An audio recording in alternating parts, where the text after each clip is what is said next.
está el pueblo.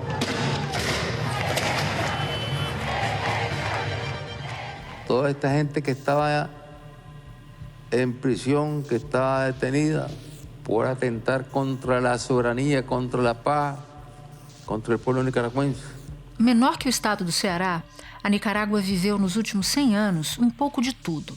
Uma ditadura militar, uma revolução de esquerda e um período de relativa estabilidade democrática. Mas nos últimos anos, o pequeno país da América Central se tornou um verdadeiro estado policial. Situação cada vez menos democrática na Nicarágua, né? O autocrata nicaragüense Daniel Ortega e sua mulher e vice-presidente Rosário Murillo, que já tinham uma vibe autoritária desde a volta do poder em 2007, agora entrou em um turbilhão totalitário que se intensifica cada vez mais. Em 2018, o autocrata deslanchou uma fase sem precedentes nos últimos 50 anos de repressão policial às manifestações populares contra seu regime e prisão de opositores. Ortega, cada vez mais paranoico, estaria desconfiado de seus próprios aliados, tal como os juízes da Corte Suprema de Justiça, entidade que agora se torna seu novo alvo. Gravíssimas violações dos direitos humanos, como execuções, prisões arbitrárias, perseguições e tortura, foram denunciadas na ONU neste mês. O Conselho de Direitos Humanos da ONU está reunido em Genebra e, no momento, discute se o governo da Nicarágua cometeu crimes contra a humanidade no país. Uma equipe independente de especialistas em direitos humanos, equipe nomeada pela ONU, acabou de apresentar formalmente as conclusões de um relatório que está dando o que falar. Um dos investigadores reforçou que o governo da Nicarágua cometeu violações graves e sistemáticas com o objetivo de calar opositores. Diante de tantas evidências, o Brasil ficou em silêncio. Um ativista com quem eu conversei e que acompanha esses debates todos na ONU classificou como decepcionante a posição do Brasil.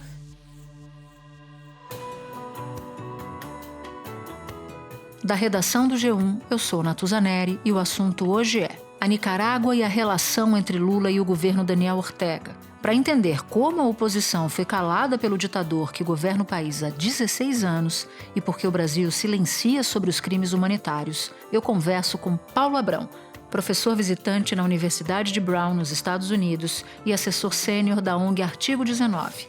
Ele acompanha a situação das vítimas da ditadura na Nicarágua. Depois, falo com o sociólogo Celso Rocha de Barros, colunista do jornal Folha de São Paulo e autor do livro PT, Uma História. Quinta-feira, 9 de março. Paulo, desde o começo do governo em 2007, Daniel Ortega tomou medidas de viés autoritário para se manter no poder. Mas houve aí um ponto de virada importante em 2018, quando de fato o governo escancarou o regime de exceção. Então eu queria te pedir, Paulo, você que era secretário executivo da Comissão Interamericana de Direitos Humanos nessa época, para nos contar o que aconteceu na Nicarágua naquele momento. De fato, em abril de 2018, houve uma reação popular a um conjunto de fatores e medidas governamentais que já se acumulavam ao longo do tempo, mas que agudizaram a situação de restrição às liberdades no país. Uma primeira delas foi frente a uma demora de resposta do governo para apagar um incêndio na reserva natural de Índio Maíz. Isso provocou indignação de ecologistas, de setores universitários e também uma série de reformas no sistema de previdência social que implicava em diminuição de direitos dos aposentados, aliado a medidas prévias que o governo estava tomando de fechamento de espaços de participação política, de obrigatoriedade dos estudantes universitários a participar das atividades pró-governo, implicou no disparo de uma série de manifestações sociais em diferentes pontos do país, e essas manifestações foram duramente reprimidas pelos agentes estatais e também por forças pró-governo, grupos armados paraestatais. O presidente da Nicarágua, Daniel Ortega, reconheceu que os homens encapuzados que circulam pelo país com armas são policiais voluntários, favoráveis ao governo. Essa repressão ela veio sendo documentada por organismos internacionais que identificaram práticas de execução extrajudicial, de uso desproporcional da força, e gerou um saldo de mais de 320 pessoas mortas por essa repressão em 3 meses. E a partir desse momento, há um agravante de que esses fatos eles não foram devidamente investigados e punidos, então a geração de reações populares continuou ao longo do tempo e, nesse sentido, o governo foi aprofundando essa repressão, a ponto de que membros da oposição política, líderes religiosos, as organizações de direitos humanos foram perseguidas, ameaçadas, presas, demitidos dos seus empregos, expulsos das universidades, dos estudantes. Todos os partidos de oposição foram fechados, todos os jornais independentes foram fechados e tiveram seus bens confiscados, todas as ONGs de direitos humanos tiveram as suas personalidades jurídicas legalmente encerradas, além do governo expulsar do país os organismos internacionais que estavam denunciando esse estado de coisas. É uma situação que se acumula desde então e que ao longo do tempo só foi aprofundando ainda mais essa instalação de um verdadeiro estado de exceção policial que tem submetido a população a essas ações típicas de terrorismo do Estado. E também a imprensa, né? Eu entrevistei um tempo atrás o jornalista Carlos Chamorro, que precisou sair da Nicarágua por sucessivas ameaças de morte, e hoje ele denuncia as atrocidades daquela ditadura, da ditadura Ortega, fora do país. Então, pelo que você nos conta, Paulo, a oposição política foi sendo perseguida até que a gente chega nesse ponto atual. Ela simplesmente não existe mais. Por que alguns desses presos políticos foram, inclusive, soltos há pouco tempo, em fevereiro, e expulsos logo em seguida do país? E na lista desses presos há, inclusive, antigos aliados do Daniel Ortega. Essa é uma ação adicional no grande propósito do regime de eliminar toda e qualquer dissidência política e todas as vozes de oposição do país. Além de cancelar o funcionamento de todos os partidos de oposição, o governo prendeu todos os candidatos presidenciais no seu momento, até esse momento de liberação. Perante pesquisas que indicavam que ele não conseguiria se reeleger, perdendo para todos os 7 candidatos opositores, ele decidiu colocar todos na cadeia e proibiu que seus partidos apresentassem candidatos substitutos. Porque, acompanhado dessa expulsão do país, foram tomadas medidas que declararam esses presos e presas políticas como apátridas e impedidos de regressar ao país e, portanto, essa é uma maneira pela qual o governo, de certa forma, conclui o seu propósito de totalitário, de ter o controle em relação a todos os rumos políticos e sociais do país. Paulo, aproveitando o ensejo, como é que é a atuação da imprensa lá nesse momento? Neste momento, nenhum meio de comunicação ou nenhum jornalista independente trabalha dentro da Nicarágua. Todos eles foram perseguidos e os bens das emissoras independentes foram confiscados. Todos os jornalistas independentes hoje trabalham fora do país e dentro da Nicarágua nenhum jornal impresso circula, porque o país proibiu a importação do papel para a impressão dos jornais, exatamente para calar a voz de todos os jornais independentes e as vozes críticas que estavam denunciando e dando visibilidade às repressões praticadas dentro do país. Bom, é importante frisar que a Nicarágua é um país majoritariamente católico e no início dessa semana, 2 universidades ligadas à Igreja Católica foram fechadas. Por que a igreja também tem sido perseguida pela ditadura Ortega? A Igreja Católica sempre cumpriu um papel muito importante nos momentos mais cruciais da história da Nicarágua. Tanto na época da Revolução contra a ditadura de Somoza, quanto durante o próprio governo Ortega, quando a Igreja Católica chegou a aliar-se e apoiar ao governo em determinadas medidas que considerava pertinente. Porém, quando eclodiu essa fase mais crítica dessa grave crise política institucional, a Igreja cumpriu um papel de mediação social e chamou mesas de diálogo nacional, onde sentaram todos amplos setores da sociedade para tentar buscar uma saída pacífica e construtiva para essa crise.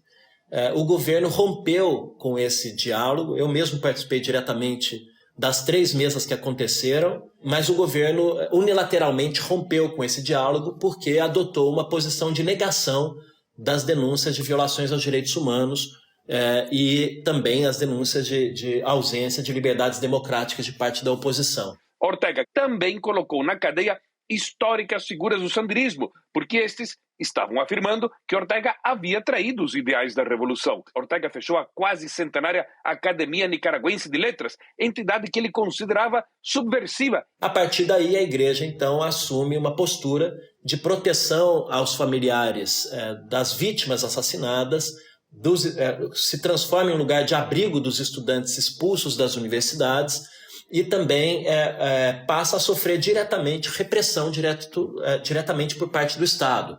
As forças policiais começaram a dirigir-se à frente das igrejas durante as missas para impedir que os párocos e os bispos pudessem proferir suas missas, nas quais eles estavam expressando as suas críticas às medidas governamentais, e ao ponto de que determinados bispos que lideram a arcebispado de determinadas cidades também sofressem diretamente parte dessas perseguições e começassem a ser presos, como é o caso do bispo Rolando Álvares, que estaria supostamente nessa lista de liberação, mas que se recusou a sair do país e continua preso até hoje porque entende que a única autoridade competente para poder determinar a sua saída do país é o Vaticano. Hoy he sido perseguido durante todo el día por la policía sandinista, desde la mañana hasta estas horas de la noche, en todo momento, durante todos mis movimientos del día. E vale a pena a gente lembrar, uma das vítimas da repressão, inclusive, é uma brasileira, a Rainéia Lima, estudante de medicina, assassinada em 2018. E por isso, Paulo, exatamente por essa razão e por tantas outras violações, eu queria saber a sua opinião. Existe algum espaço, alguma movimentação internacional para que o governo da Nicarágua, de fato, responda pelos crimes de violação de direitos humanos? Neste momento, um recente informe foi publicado por um grupo de expertos internacionais instalado pelo Conselho de Direitos Humanos da ONU, que pela primeira vez apontou a responsabilidade individual de Daniel Ortega e sua vice-presidente e mulher Rosário Murillo como os máximos comandantes dessa estrutura repressiva que instrumentaliza toda a institucionalidade do Estado para fins de perseguição política. O Brasil não apoiou uma declaração assinada por 55 países condenando duramente o presidente Daniel Ortega. Foi o único do grupo de 8 países responsáveis por propor resoluções sobre a Nicarágua a ficar de fora de mais uma declaração que criticou fortemente o regime. A conclusão foi de que, para calar opositores, o regime de Ortega tem cometido crimes contra a humanidade. E concluiu que, frente à ausência de independência judicial dentro da Nicarágua, inclusive a ausência de separação de poderes, porque o Poder Executivo controla todos os demais poderes do Estado, que as possibilidades de justiça hoje se dão no âmbito internacional, com 2 ações possíveis. A primeira delas, aplicar o conceito de jurisdição universal, que foi aquele mesmo que foi aplicado no caso Pinochet, no qual qualquer país hoje possa, alegando crimes contra a humanidade, que já estão caracterizados pelos organismos internacionais, instalar dentro das suas jurisdições investigações de responsabilidade individual.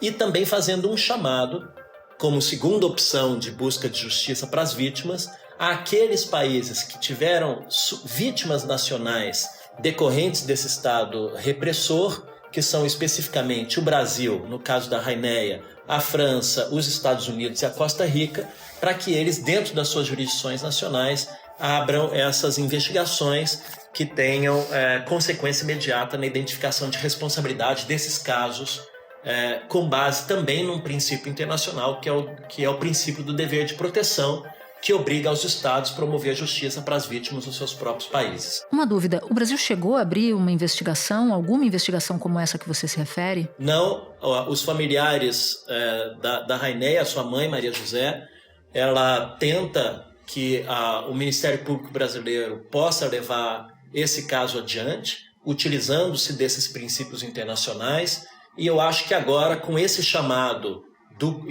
conclusivo do grupo de expertos das Nações Unidas, nós teríamos as condições para fazê-lo. A brasileira de 30 anos foi assassinada no dia 23 de julho, perto do hospital onde trabalhava, na cidade de Manágua, capital do país. O carro que a estudante dirigia foi metralhado. Essa é a grande expectativa da comunidade internacional, de que o Brasil cumpra a parte da sua responsabilidade nesse processo, porque quando nós estamos falando de crimes de lesa humanidade, graves violações aos direitos humanos, esses são casos que podem ser investigados a qualquer tempo, em qualquer território, para dar consecução ao direito de justiça às vítimas. Paulo, muito obrigada pelas explicações. Foi importante ter você aqui. Agradeço demais. Um bom trabalho para você. Muito obrigado, sempre à disposição. Espera um pouquinho que eu já volto para falar com Celso Rocha de Barros. Celso, não é de hoje que o PT tem uma relação com o Daniel Ortega. E eu queria te pedir para recapitular as origens desse vínculo e por que ele é particularmente forte em comparação com outros países da América Latina. A relação do PT com a Revolução Sandinista da Nicarágua foi muito importante nos anos 80, que é um fato que hoje em dia o pessoal não dá tanta atenção a isso. O pessoal fala muito da relação com Cuba, etc. Mas nos anos 80, a Revolução Sandinista parecia oferecer a perspectiva de uma revolução socialista e democrática. Em 1979, os revolucionários sandinistas tomavam o poder das mãos da ditadura Somoza, que já durava mais de 40 anos. Os chamados muchachos, ingênuos talvez em seus ideais, pegaram nas armas acreditando que podiam mudar o rumo da história.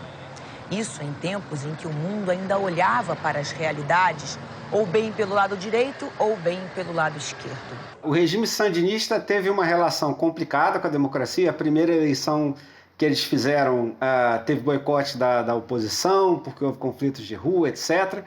Mas até pelo apoio que os sandinistas receberam da centro-esquerda democrática europeia, eles se preocuparam em manter mecanismos da democracia em funcionamento. E, no final das contas, em 1990, eles perderam a eleição e foram embora, o que não aconteceu em nenhuma revolução comunista, por exemplo.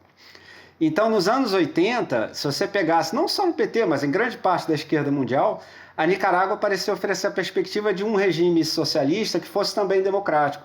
E isso encaixava perfeitamente, não só nas teorias dos intelectuais que fundaram o PT, que eram críticos à União Soviética, por exemplo, mas também no perfil sociológico que os sandinistas tinham, que era meio parecido com o do PT. Por exemplo, entre os sandinistas havia uma importância imensa da Igreja Progressista, o pessoal da Teologia da Libertação. A Nicarágua teve os famosos padres que se tornaram guerrilheiros, depois se tornaram ministros, entendeu? Criando inclusive uma crise com o Vaticano. O processo de evolução no qual os sandinistas venceram, derrubaram a ditadura de direita que existia lá antes, envolveu também alianças com setores de centro, envolveu participação de movimentos sociais urbanos, como os que fundaram o PT. Então o PT percebia uma certa semelhança de família com os sandinistas nos anos 80. E nos anos 80 o PT ainda era claramente um partido socialista. Por exemplo, o José Genuíno, nos anos 80, ainda era um marxista bastante radical. Quando eu escrevi meu livro sobre o PT, eu entrevistei o Zé Dirceu, e ele me contou que o Lula falava para ele assim: o Genuíno precisa conhecer a Suécia e a Nicarágua, que eram dois exemplos de países com histórias muito diferentes, mas onde parecia haver grande progresso social, mas democracia ao mesmo tempo. Então, essa esperança que os sandinistas despertaram foi muito importante para o pensamento do PT nos anos 80. Os dirigentes petistas se tornaram próximos dos dirigentes da Nicarágua. O PT chegou a convocar militantes para irem para a Nicarágua, ajudar o esforço de construção do país. O PT mandou médicos para a Nicarágua, mandou gente para trabalhar em projetos de alfabetização, enfim. Então, realmente, foi uma relação muito próxima entre o PT e os sandinistas nos anos 80. Independentemente desses vínculos históricos que você tão bem nos explica, o regime de Ortega hoje tem muito pouco a ver com os valores originais da Revolução Sandinista. Isso me parece um fato inquestionável. Mas mesmo assim, Celso, a postura do PT tem sido de silenciar sobre todos esses desvios. Mesmo que muitos sandinistas históricos, inclusive, estejam hoje na oposição a Ortega. Por que a avaliação do PT segue sendo essa? Pois é, isso é um erro do PT. O regime do Ortega hoje em dia só herdou do sandinismo os seus defeitos. Só herdou as coisas que deram errado na Revolução Sandinista. Então, o Ortega hoje em dia é um líder autoritário latino-americano típico, até uma espécie de clichê sociológico. Ortega entrou na guerrilha do movimento sandinista de esquerda em 1969. Uma década depois, havia tornado-se o líder da revolução que derrubou o regime do ditador Anastácio Somoza. Em 1979, assumiu como presidente da Junta de Governo de Reconstrução Nacional, alinhando o país com Cuba e a União Soviética. Em 1985, foi eleito presidente pelas vias democráticas, a primeira eleição livre em décadas no país. Voltou ao poder em 2007 e foi reeleito em 2011. Mas nessa volta, Ortega já estava ideologicamente reconfigurado. E é absolutamente ridículo tentar defendê-lo em nome de ideais dos anos 80 e tal. Assim, não que alguma ditadura seja justificada por qualquer ideal que seja, mas, enfim, hoje em dia nem isso mais é possível. Né? De modo que, realmente, se você for pegar nos últimos anos, começou a haver uma certa divisão dentro da esquerda latino-americana. Nos países em que a democracia é mais consolidada, em que os partidos de esquerda são mais sólidos, como, por exemplo, no Chile e no Uruguai, as críticas ao autoritarismo da Venezuela e da Nicarágua se tornaram mais comuns, se tornaram mais frequentes. It really pisses me off when you cannot, when you are from the left, and so you condemn the violation of human rights in, I don't know, Yemen or in El Salvador, but you cannot talk about Venezuela or Nicaragua. O Petros, na Colômbia, fez críticas recentemente ao regime do Ortega. Então, assim, o PT provavelmente ainda está tentando reconciliar essas diferenças, tentar manter toda essa turma no mesmo grupo, mas eu acho que isso não é mais possível, pelo menos enquanto o processo de transição autoritária na Venezuela e na Nicarágua ainda estiver acontecendo. Pois é, diante dos fatos, ainda acho que falta uma explicação, e talvez você consiga aqui sondar isso para a gente, que é a mudança no cenário internacional em comparação com 20 anos atrás, o que dificulta que Lula, por exemplo, tenha sucesso com as mesmas posições que adotou em seus 2 primeiros governos. Faz sentido isso para você? Porque me parece, muitas vezes, um receituário antigo para problemas mais atuais do que o próprio governo enxerga. É exatamente isso. Se você pegar, quando Lula assume o governo em 2003, o cenário latino-americano parecia assim, céu de brigadeiro para o PT, porque qual era o projeto de política externa do PT? Era fazer uma coalizão de países do terceiro mundo, enfim, países em desenvolvimento, países pobres, seja como a gente quiser chamar, para atuar junto nas esferas de governança global, nos espaços multilaterais, na ONU, na Organização Mundial do Comércio, etc., e conseguir vantagens, conseguir concessões dos países ricos. E naquele momento parecia fácil fazer isso na América Latina, porque havia vários governos democráticos eleitos na América Latina e que apoiavam a integração latino-americana, apoiavam esses esforços do governo do Lula. Com o tempo, esse cenário foi mudando, porque houve essa divisão que a gente falou. Em países como a Venezuela e a Nicarágua, os governos de esquerda se tornaram autoritários e mais ou menos romperam com a esquerda democrática continental. A exceção de Cuba, né, Celso? Exatamente. Cuba sempre foi um negócio mal teorizado dentro do PT, porque o PT sempre foi crítico do socialismo real, sempre foi crítico da União Soviética, da ditadura chinesa, etc., mas sempre preservou Cuba, em grande parte por uma questão meio biográfica dos seus dirigentes mesmo. Vários deles foram exilados em Cuba, vários participaram de grupos guerrilheiros que foram apoiados pelo regime cubano, enfim. Mas não era uma coisa bem trabalhada teoricamente, não. Quer dizer, assim, se você era crítico da União Soviética por esses motivos, por que você não aplica esses mesmos raciocínios ao regime cubano? Tá? E o apoio a Cuba, que antes era uma coisa meio Cuba como um ideal de revolução e tal, se tornou mais justificado em termos de combate ao imperialismo. O regime cubano, de fato, é bastante sabotado pelo governo dos Estados Unidos. Mas o confisco de empresas americanas em Cuba levou o presidente Eisenhower a impor o embargo do comércio com a ilha, em 1960. A CIA começou a treinar refugiados cubanos para tentar derrubar Castro. A Michelle Bachelet, por exemplo, que é uma das grandes lideranças do Partido Socialista Chileno, que provavelmente é o partido mais parecido com um Partido Social Democrata Europeu em um país pobre, que já existiu, A Michelle Bachelet, por exemplo, fez diversas denúncias sobre a situação dos direitos humanos na Venezuela, por exemplo, motivo pelo qual a esquerda radical odeia Bachelet, etc. Agora, deve-se dizer que eu já conversei com os chilenos que falam que, mesmo assim, quando a esquerda chilena disputa eleições no Chile, eles têm que ouvir a mesma coisa que o PT ouve aqui, que vai transformar o Chile numa Venezuela, etc. A Venezuela se tornou um problema para a esquerda sul-americana. Ela queima o filme da esquerda sul-americana de maneira bastante feia. Assim como qualquer outra ditadura, né? Exatamente, sem dúvida nenhuma. Uma ditadura de extrema-direita, ela queima o filme de um governo de direita... Civilizado, exatamente. Civilizado. Exatamente. Assim como uma ditadura de esquerda queima filme de governos que têm dificuldade de criticar essa ditadura, por ela ser de esquerda. Exato. E a sua analogia é perfeita, e basta ver a atitude dos governantes de direita democráticos da América do Sul com relação ao Bolsonaro, né? Eles não gostavam do Bolsonaro. Assim, eles achavam que o Bolsonaro era um problema. Assim, o Bolsonaro queimava o filme dele. Exatamente. Celso, muito obrigada pela participação. Sempre aprendo quando você vem aqui no assunto, por isso eu quero aprender mais. Então volte mais vezes. Nossa, um enorme prazer. Quando quiser, estamos aí. Este episódio usou o áudio do El País. Este foi o Assunto, podcast diário disponível no G1, no Globoplay, no YouTube ou na sua plataforma de áudio preferida. Vale a pena seguir o podcast na Amazon ou no Spotify, assinar no Apple Podcasts, se inscrever no Google Podcasts, no Castbox ou no YouTube e favoritar na Deezer.